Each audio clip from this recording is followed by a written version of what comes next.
जाई रहियो पढ़े सीता उठिए के भोरे रोज जाई रहियो पढ़े सीता उठिए के भोरे कैसे होई गेलो नहीं ना चाह हार गे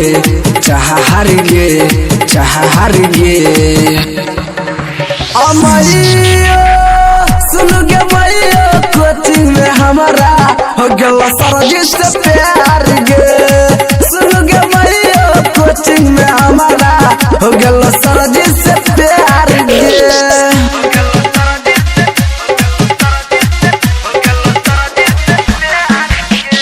DJ Sumit Satish, DJ Sumit Satish, DJ Sumit Satish.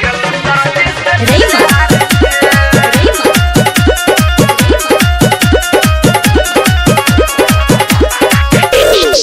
हमरा रोजे परवाई रहो सबसे अलग हो हटके मीठी मीठी बतिया सरदी करो दहिया में सट के हमरा रोजे परवाई रहो सबसे अलग हो हटके मीठी मीठी बतिया सरदी करो दहिया में सट के कहे रहना उदास कर दे हम तोहे पास कहे रहना उदास कर दे हम तोहे पास सोची सोची हो गई नी लाचार गे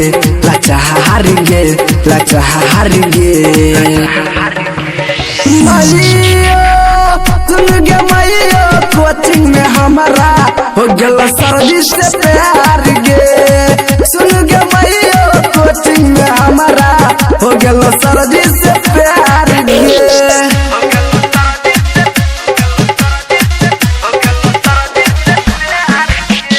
DJ Sumit Satish, DJ Sumit Satish, DJ Sumit Satish.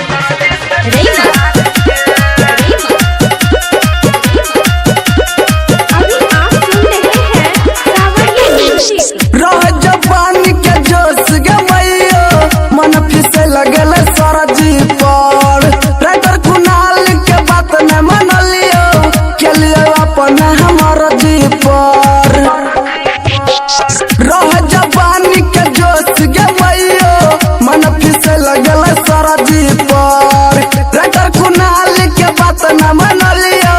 के लिए अपन हमर जी पर लगे पता न कोना मन याद करी हरदम लगे पता न कोना मन याद करी हरदम गायक चुन चुन छोबारा दिल दहार गे अमैया सुन गे मैया कोचिंग में हमारा हो गेल सरजी से प्यार गे सुन गे मैया कोचिंग में हमारा हो गेल सरजी से प्यार गे रोज जाई रहियो पढ़े सीता उठिए के भोरे रोज जाई रहियो पढ़े सीता उठिए के भोरे कैसे होई गेलो नहीं ना चाह हार गे